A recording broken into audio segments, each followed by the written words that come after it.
A long time on the little road. I remember the first day's shooting of Pather Panchali very well. It was in the festive season in October, and the last of the big pujas was taking place that day. Our location was 75 miles away from Calcutta. As our taxi sped along the Grand Trunk Road, we passed through several suburban towns and villages, and heard the drums and even had fleeting glimpses of some images.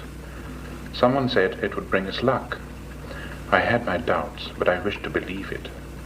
All who set about making films need luck as much as they need the other things. Talent, money, perseverance, and so on.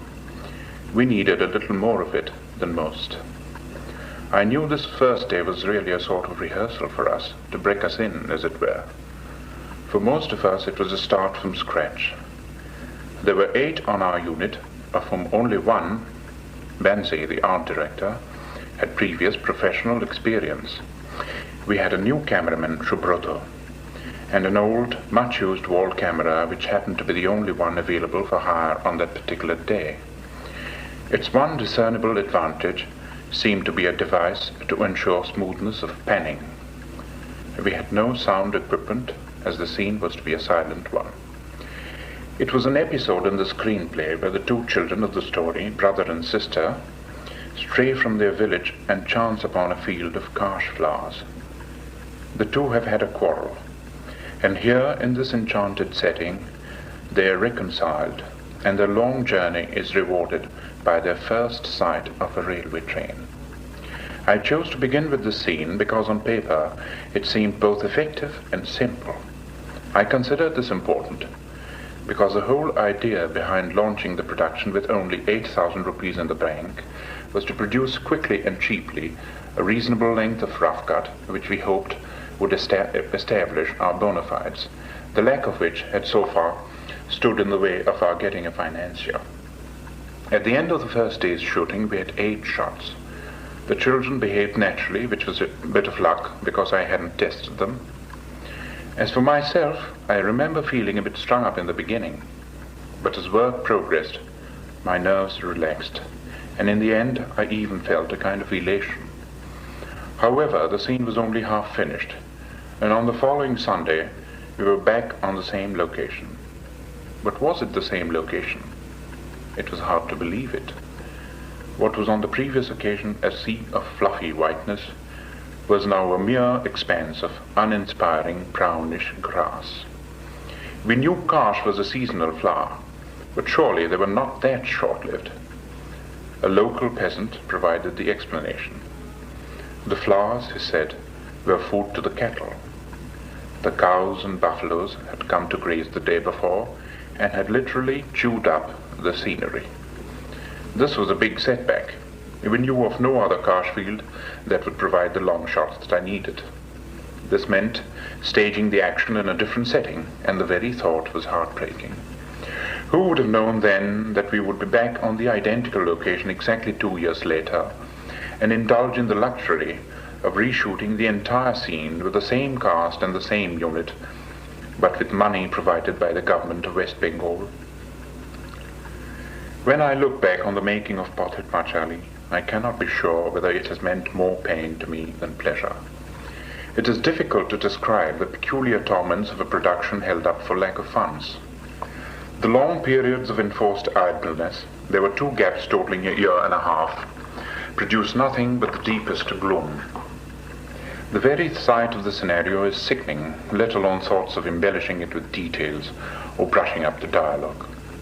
But work, even a day's work, has rewards, not the least of which is the gradual comprehension of the complex and fascinating nature of filmmaking itself.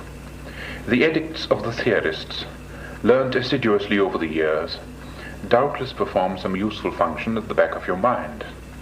But grappling with the medium in a practical way for the first time, you realize, A, that you know rather less about it than you thought you did, B, that the theorists don't provide all the answers, and C, that your approach should derive not from Dovzhenko's earth, however much you may love that dance in the moonlight, but from the earth, the soil of your own country, assuming, of course, that your story has its roots in it. Vibhuti-Bhushan Banerjee's Pather Panchali was serialized in a popular Bengali magazine in the early 1930s. The author had been brought up in a village, and the book contained much that was autobiographical. The manuscript had been turned down by the publishers on the grounds that it lacked a story. The magazine, too, was initially reluctant to accept it, but later did so on condition that it would be discontinued if the readers of the magazine so wished. But the story of Oppu and Durga was a hit from the first installment. The book, published a year or so later, was an outstanding critical and popular success and has remained on the bestseller list ever since. I chose Pather Panchali for the qualities that made it a great book: its humanism, its lyricism, and its ring of truth. I knew I would have to do a lot of pruning and reshaping. I certainly could not go beyond the first half, which ended with the family's departure for Benares.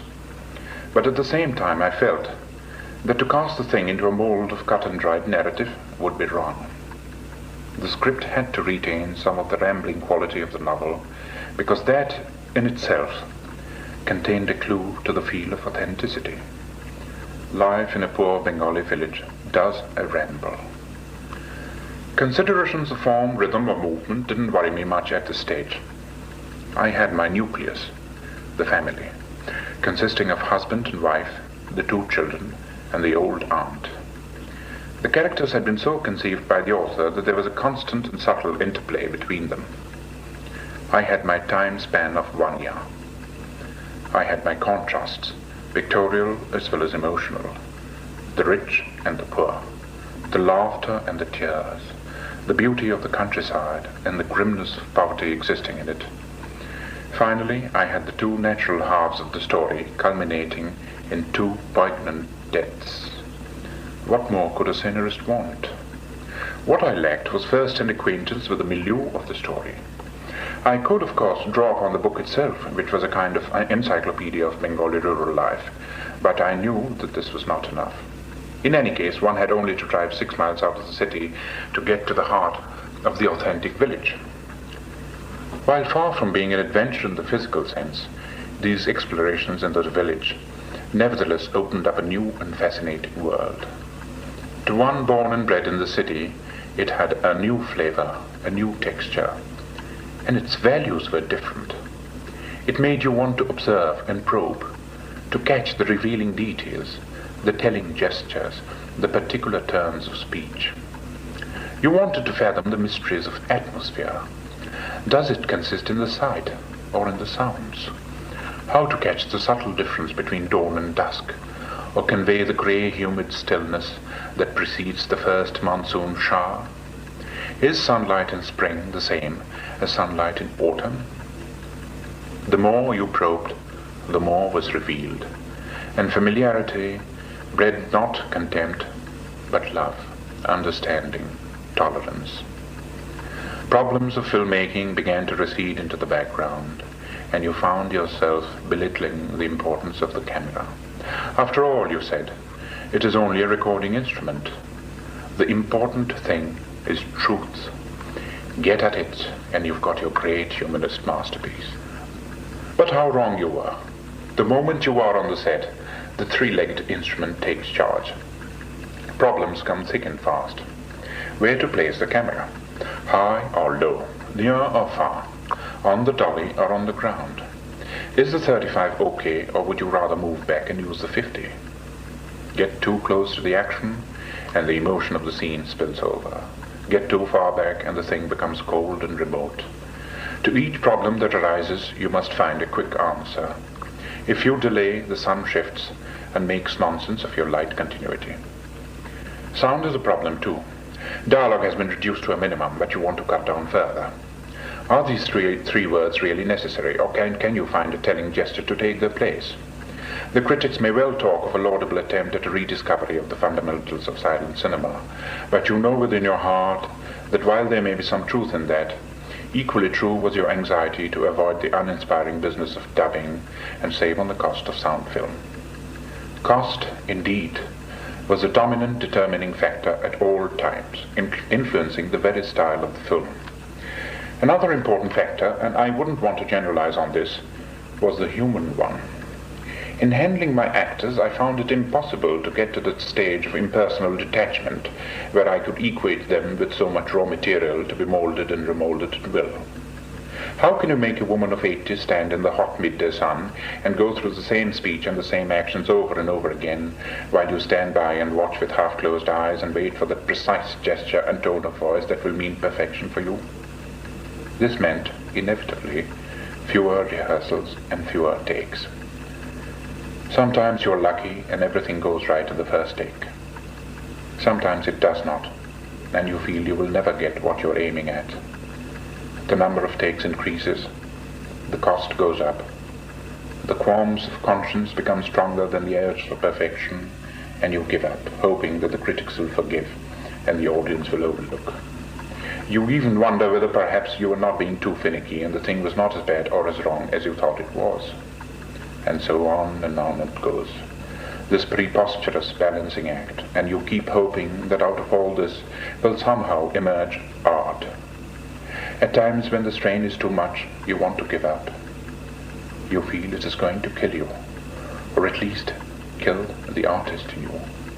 But you carry on, mainly because so much and so many are involved, and the day comes when the last shot is in the can, and you're surprised to find yourself feeling not happy and relieved, but sad.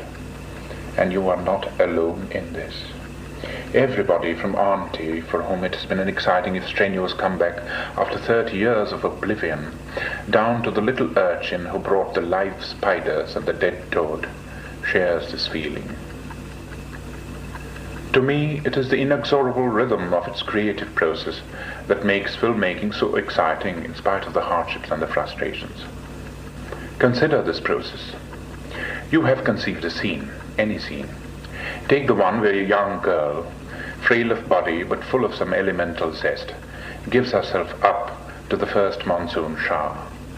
She dances in joy while the big drops pelt her and drench her. The scene excites you not only for its visual possibilities, but for its deeper implications as well. That rain will be the cause of her death. You break down the scene into shots, make notes and sketches. Then the time comes to bring the scene to life. You go out into the open, scan the vista, choose your setting. The rain clouds approach. You set up your camera, have a last quick rehearsal. Then the take. But one is not enough. This is a key scene. You must have another while the shower lasts. The camera turns, and presently your scene is on celluloid. Off to the lab. You wait, sweating. This is September, while the ghostly negative takes its own time to emerge. There is no hurrying this process. Then the print, the rushes. This looks good, you say to yourself. But wait, this is only the content in bits and pieces and not the form. How is it going to join up? You grab your editor and rush off to the cutting room. There is a grueling couple of hours filled with aching suspense, while the patient process of cutting and joining goes on. At the end, you watch the thing on the moviola. Even the rickety old machine cannot conceal the effectiveness of the scene. Does this need music, or is the incidental sound enough? But that is another stage in the creative process, and must wait until all the shots have been joined up into scenes and all the scenes into sequences, and the film can be comprehended in its totality. Then and only then can you tell, if you can bring to bear on it that detachment and objectivity, if your dance in the rain has really come off. But is this detachment, this objectivity, possible? You know you worked honestly and hard, and so did everybody else. But you also know that you had to make changes, compromises, not without the best of reasons, on the set and in the cutting room. Is it better for them or worse? Is your own satisfaction the final test, or must you bow to the verdict of the majority? You cannot be sure. But you can be sure of one thing. You are a better man for having made it. Satyajit Ray.